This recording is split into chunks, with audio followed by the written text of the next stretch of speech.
आइए जानते हैं आज की कुछ अंतर्राष्ट्रीय खबरों को। पहले एक नजर आज की हेडलाइंस पर। लौट के मुकुल रॉय टीएमसी आए, खुद ममता बनर्जी ने कराई घर वापसी। लालू के जन्मदिन पर बिहार में खेला, बंद कमरे में मांझी और तेज प्रताप की मुलाकात। हरियाणा बोर्ड 10वीं परिणाम घोषित, 100% रहा रिजल्ट। पायलट जयपुर से दिल्ली रवाना, उनके पास विधायक कम होने के संकेत। योगी आदित्यनाथ ने प्रधानमंत्री आवास पर की पीएम मोदी से मुलाकात। पाकिस्तान में 3 साल में बढ़ गए 3 लाख गधे। कोरोना वैक्सीन की 100 करोड़ डोज दान करेंगे दुनिया के अमीर देश। सोने की कीमत में भारी बढ़ोतरी, चांदी भी हुई महंगी। मनोज वाजपेयी की पत्नी शबाना पर था नाम बदलने का दबाव, कहा किसी ने मेरी नहीं सुनी।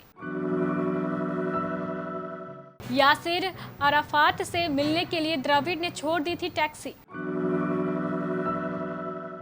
पश्चिम बंगाल में बीते कई सालों से बीजेपी का अहम चेहरा रहे मुकुल रॉय ने अब टीएमसी का दामन थाम लिया है। उन्हें खुद तृणमूल कांग्रेस सुप्रीमो ममता बनर्जी ने घर वापसी कराई। इस दौरान उनके भतीजे अभिषेक बनर्जी भी मौजूद थे। मुकुल रॉय के साथ ही उनके बेटे शुभ्रांशु रॉय ने भी टीएमसी ज्वाइन किया है। मुकुल रॉय ने तृणमूल कांग्रेस में वापसी करते हुए कहा कि मुझे अपने घर में लौटकर बेहद खुशी हो रही है। उन्होंने कहा है कि मुझे अपने लोगों से मिलकर साथ आकर अच्छा लग रहा है। यही नहीं, उन्होंने दीदी को देश और भविष्य का नेता भी बताया।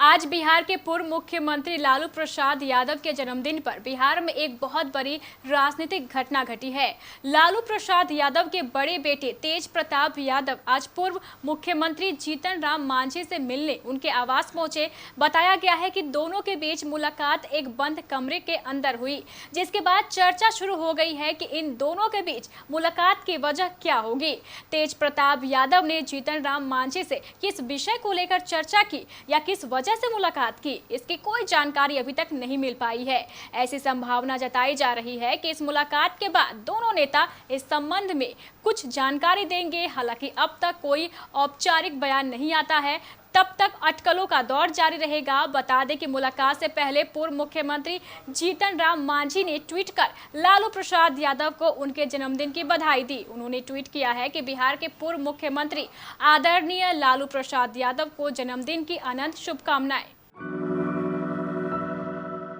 हरियाणा बोर्ड कक्षा 10 के परिणाम 2021 घोषित हो चुका है। इस साल कुल 3,13,345 छात्रों ने हाई स्कूल एग्जाम के लिए रजिस्ट्रेशन किया था, जो सभी पास हुए हैं। इसमें 1,72,059 लड़के और 1,41,246 लड़कियां हैं। इसके अलावा बोर्ड ने कंपार्टमेंट परीक्षा के लिए उपस्थित हुए 11,278 छात्रों को भी पास घोषित किया है। हरियाणा माध्यमिक शिक्षा बोर्ड भवानी ने आज कक्षा 10 बोर्ड परीक्षा परिणाम घोषित कर दिया। ऐसा पहली बार हुआ है जब परीक्षा के लिए रजिस्टर्ड 3 लाख से अधिक छात्रों को पास किया गया है। राजस्थान में सचिन पायलट और उनके खेमे की नाराजगी को लेकर एक सियासी हलचल लगातार तेज हो रही है। पायलट पिछले साल उनसे किए गए वादे 10 महीने बाद भी पूरे नहीं होने पर नाराजगी जता चुके हैं। इसी बीच पायलट कांग्रेस महासचिव प्रियंका गांधी के संपर्क में है। बताया जाता है कि कल देर रात उनकी फोन पर प्रियंका से बात हुई है। पायलट आज दिल्ली के लिए रवाना भी हो गए। पिछले साल सचिन पायलट ने जब बाड़ेबंदी की थी, उस वक्त उनके साथ 18 विधायक दिखे थे, लेकिन पिछले 2 दिनों में हुए घटनाक्रम में पायलट के साथ कम विधायक दिखने से राजनीतिक विश्लेषक मान रहे हैं कि गहलोत सरकार के सामने कोई संकट नहीं है। गुरुवार को पायलट के घर सिर्फ 5 विधायक राकेश पारीक, रामनिवास गौड़िया, मुकेश भाखर, वेद प्रकाश सोलंकी और सुरेश मोदी मिलने पहुंचे थे। जबकि शुक्रवार को सचिन के पिता राजेश पायलट की पुण्यतिथि के कार्यक्रम में 3 विधायक मुरारी लाल मीणा, GR खटाना और अमर सिंह जाटव मौजूद रहे थे। उत्तर प्रदेश के मुख्यमंत्री योगी आदित्यनाथ ने शुक्रवार को दिल्ली में प्रधानमंत्री का आधिकारिक आवास पर पीएम मोदी से मुलाकात की। पीएम मोदी और सीएम योगी के बीच करीब 1.5 घंटे तक बातचीत हुई और इस दौरान दोनों के बीच कई अहम मुद्दों पर चर्चा की गई। पीएम मोदी से मुलाकात के बाद योगी आदित्यनाथ बीजेपी अध्यक्ष जेपी नड्डा से मुलाकात करने उनके घर पहुंच गए। सीएम योगी के 2 दिवसीय दिल्ली दौरे से सियासी हलचल तेज है। बता दें कि इससे पहले योगी आदित्यनाथ ने गुरुवार को केंद्रीय गृह मंत्री अमित शाह से मुलाकात की थी। योगी आदित्यनाथ का दिल्ली पहुंचना और पीएम मोदी के अलावा अन्य केंद्रीय नेताओं से मुलाकात के बाद कई तरह की अटकलें लगाई जा रही है।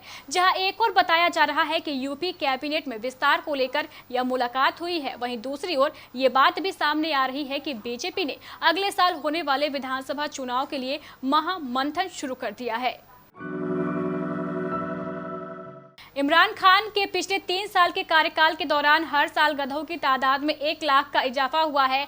बड़ी बात यह है कि इस दौरान पाकिस्तान में अन्य जानवरों की वृद्धि दर लगभग स्थिर रही। इन 3 साल में गधों के जोड़ों के बाद पाकिस्तान में इस जानवर की कुल आबादी 56 लाख तक पहुंच गई है। इसी के साथ पाकिस्तान ने गधों की आबादी में दुनिया का तीसरा सबसे बड़ा देश होने का गौरव बरकरार रखा है। आर्थिक सर्वेक्षण 2020-21 से पता चला है कि पाकिस्तान में गधे ही एकमात्र जानवर है जिसकी आबादी 2001-2002 से हर साल 10 लाख की दर से बढ़ रही है।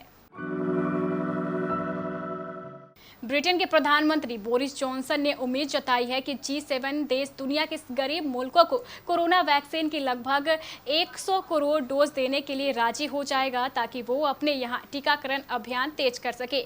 उनके इस बयान से पहले अमेरिका के राष्ट्रपति जो बाइडेन ने कहा था कि अमेरिका कोरोना महामारी से लड़ने के लिए गरीब मुल्कों को अकेले ही वैक्सीन के करीब 50 करोड़ डोज देगा।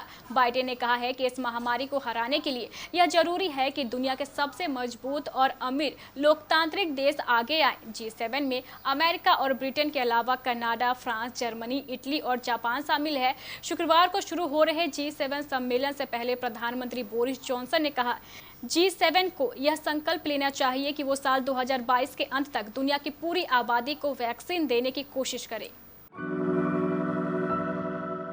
शुक्रवार को दिल्ली के बाजार में सोने चांदी की कीमतों में भारी बढ़ोतरी दर्ज की गई है। 11 जून यानी आज सोने की कीमत में 498 रुपए का उछाल आया है। वहीं चांदी भी 1129 रुपए महंगी हो गई। India bulletin and jewellers association द्वारा जारी कीमतों के मुताबिक शुक्रवार को दिल्ली में 999 शुद्धता वाले 24 कैरेट सोने का भाव बढ़कर 49,248 रुपए प्रति 10 ग्राम पर रहा। वहीं 999 शुद्धता वाली 1 किलो चांदी की कीमत 72,353 रुपए हो गई। मनोज बाजपेयी न सिर्फ ऑन स्क्रीन बल्कि ऑफ स्क्रीन भी फैमिली मैन है। पर्सनल लाइफ की बात करें तो वो शबाना के पति है और बेटी अव्वा के पिता हैं। मनोज इन दिनों अपनी हाल ही में रिलीज हुई वेब सीरीज की सक्सेस को एंजॉय कर रहे हैं, लेकिन क्या आपको मालूम है कि एक वक्त था जब उनकी पत्नी भी एक्ट्रेस थी। हालांकि फिल्मों में आने के लिए कुछ ऐसा हुआ जिससे वह खुश नहीं थी।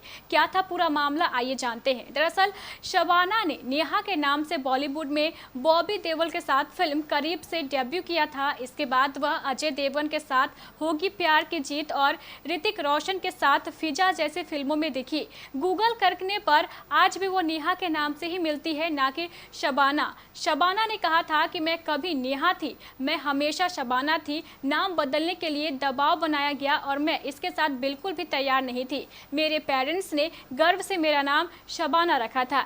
इसे बदलने की कोई ज़रूरत नहीं थी, लेकिन किसी ने मेरी नहीं सुनी। जब मैंने इंडस्ट्री में कदम रखा मैं काफ़ी मैच्योर हो चुकी थी। मैं पहले हर चीज़ को लेकर बहुत आशंका में रहती थी, लेकिन अब मैं चीज़ों को बेहतर तरीके से समझती हूँ।